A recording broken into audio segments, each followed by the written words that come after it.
എല്ലാ മാസവും അമാവാസിയുണ്ട്.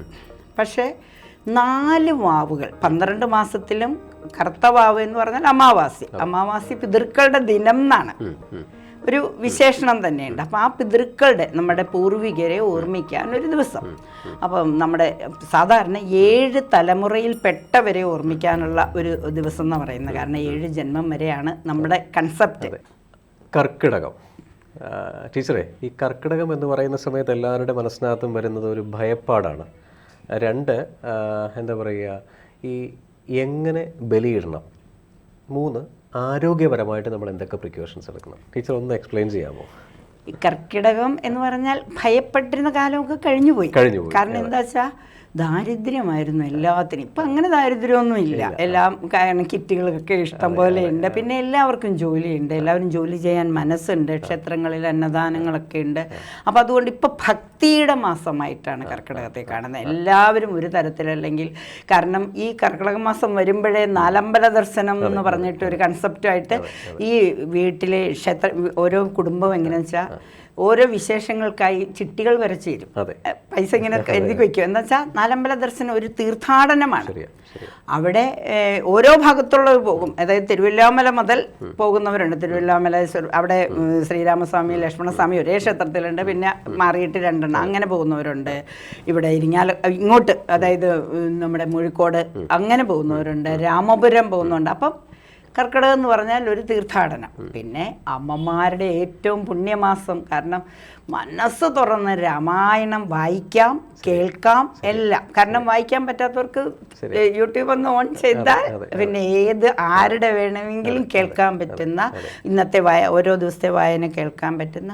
അപ്പം ദക്ഷിണായനം തുടങ്ങുന്ന ഭക്തിയുടെ നിർഭരമായ മാസമാണ്.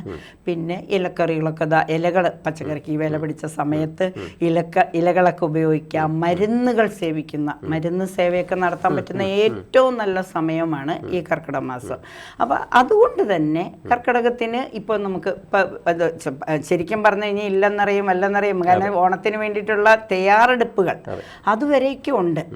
അപ്പോൾ അതിൻ്റെ ഇടയിൽ നമുക്കിപ്പോൾ കർക്കിടകം തുടങ്ങി ഒരു 10-12 ദിവസങ്ങൾ കഴിഞ്ഞു, പാതി കഴിഞ്ഞു.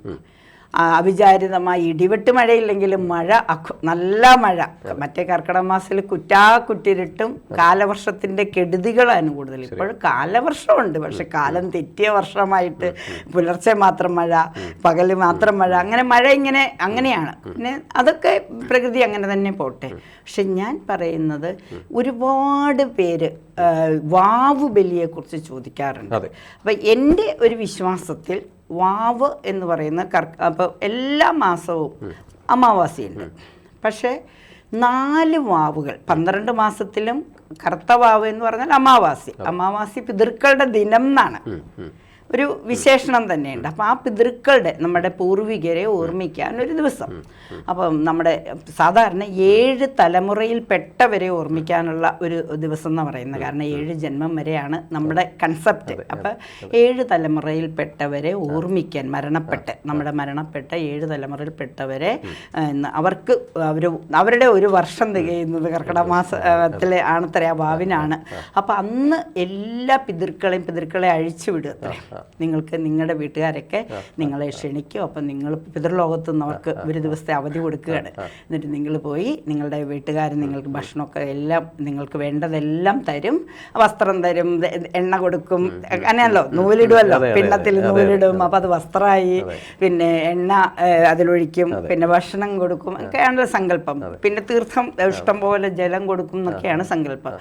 അപ്പം 4 വാവ് പ്രധാനം എന്ന് പറഞ്ഞതിൻ്റെ കാരണം 12 മാസത്തെ വാവിനും ബലിയിടുന്നവരൊക്കെ ഉണ്ട്.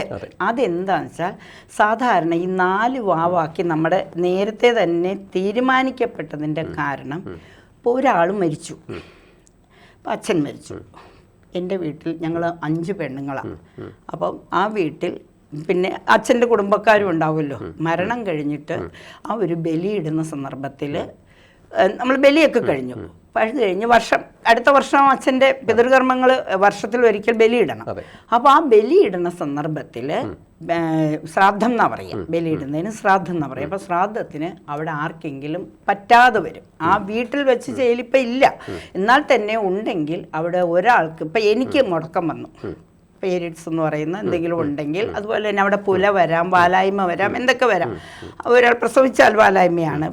മറ്റേ പുല എന്ന് പറയുന്ന ആരെങ്കിലും കുടുംബത്തിൽ ആരെങ്കിലും മരണപ്പെട്ടാൽ പുലയിൽ പിന്നെ നമ്മൾ ബലിയിടില്ല, പിതൃതർപ്പണം ചെയ്യില്ല. അപ്പം അങ്ങനെ വരുമ്പോൾ അവർക്ക് ആ മരിച്ച തിഥിക്കാണ് ശരിക്കും ചെയ്യേണ്ടത്. ഒരാൾ മരിച്ചത് ഏകാദശിയിലാണെങ്കിൽ അടുത്ത വർഷം ആ നാളും ആ തിഥിയും കൂടെ കിട്ടിയാൽ ഏറ്റവും ഉത്തമം. നമ്മൾ കേരളീയര് തിഥിക്കല്ല, നക്ഷത്രത്തിനാണ് പ്രാധാന്യം. മരിച്ച നക്ഷത്രത്തിന്. ഒരാൾ മരിച്ചു കഴിഞ്ഞാൽ പിന്നെ അയാളുടെ മരിച്ച നക്ഷത്രമേ ഉള്ളൂ, ജനിച്ച നക്ഷത്രം ഇല്ല.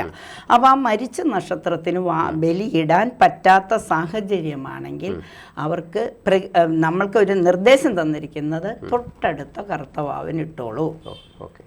അപ്പോൾ ഒരു വീട്ടിലെ സാഹചര്യത്തിൽ ആ മരിച്ചവരുടെ പിതൃകർമ്മം ശ്രാദ്ധം ചെയ്യാൻ പറ്റിയില്ലെങ്കിൽ അത് കഴിഞ്ഞുള്ള തൊട്ടടുത്ത ദിവസത്തെ തൊട്ടടുത്ത കറുത്തവാവിന് ചെയ്യാം. അപ്പോൾ അപ്പോഴും വരാമല്ലോ, കാരണം 15 ദിവസം എന്ന് പറയുമല്ലോ, പുലയൊക്കെ എന്ന് പറഞ്ഞാൽ 15 ദിവസമൊക്കെയാണ്. അപ്പോൾ പറ്റാതെ വന്നാൽ എന്തു ചെയ്യും? ഉടനെ പിന്നെ പറയും നമ്മൾ കർക്കിടകവാവിന് ചെയ്യാം. പിന്നെ നിങ്ങൾക്ക് ആ മരിച്ച ആളുടെ മരിച്ച ആ മാസത്തിൽ പറ്റിയില്ലെങ്കിൽ അതിനോടടുത്ത കർക്കിടകവാവിന് ചെയ്യാം. ഈ കർക്കിടകവാവിൻ്റെ ബലി എന്ന് പറഞ്ഞാൽ മരിച്ചയാൾക്ക് ഇപ്പം അച്ഛൻ മരിച്ചു, അച്ഛന് മാത്രമല്ല, അന്നിനി എൻ്റെ അച്ഛൻ്റെ ശ്രാദ്ധമല്ല അത്, അന്ന് എൻ്റെ അച്ഛൻ്റെയും എൻ്റെ അമ്മയുടെയും എൻ്റെ പൂർവികരായ 7 തലമുറക്കാര് മരണപ്പെട്ടു പോയിട്ടുണ്ട്. അപ്പം അവരെ എല്ലാവരെയും പിതൃലോകത്തു നിന്ന് നമ്മൾ ഉദ്വസിച്ചു കൊണ്ടുവന്ന് അവർക്ക് ഇനി ചിലരൊക്കെ ചോറ് കൊടുക്കും. ചിലരിപ്പോൾ ഇതൊന്നും സാധിക്കാത്ത വിദേശീയരൊക്കെ ഉണ്ടല്ലോ. അപ്പം അവിടെയൊക്കെ എന്ത് ചെയ്യുമെന്ന് വെച്ച് കഴിഞ്ഞാൽ കാക്കയ്ക്ക് കൊടുക്കുക, അല്ലെങ്കിൽ കാനഡയിലൊന്നും കാക്ക പോലും ഇല്ല, അപ്പം അത് കിളിക്ക് കൊടുക്കും. അതിന് അരി ചോറാക്കി കൊടുക്കാൻ പറ്റിയില്ലെങ്കിൽ പഴം, ഉണക്കലരി, പിന്നെ ഇത്തിരി എള്ളില്ലാതെ പിതൃകർമ്മങ്ങളില്ല എന്നാണ് പറയുക. തിലം അതിൻ്റെ ഒരു ഇതാണ്. കുഴച്ചിട്ട് അത് കിളികൾക്ക് കൊടുക്കാം. ഇപ്പം ഇല്ലത്തൊക്കെ ചെന്നാൽ ഇപ്പം കാക്കയ്ക്ക് പകരം പ്രാവുകളാണ് കഴിക്കുന്നത്. അപ്പം ഇത് നമ്മൾ ശുദ്ധത്തോടു കൂടി ചെയ്യുക. ഓരോരുത്തരുടെയും മതത്തിനനുസരിച്ച്, മതമല്ല ഹിന്ദുക്കൾക്ക് തന്നെയാണെങ്കിലും ഇപ്പം ജാതീയമായിട്ടും ചെയ്യുന്നവരുണ്ട്. തെക്കോട്ടിരുന്ന് ബലിയിടുന്നവരുണ്ട്, കിഴക്കോട്ടിരുന്ന് ബലിയിടുന്നവരുണ്ട്.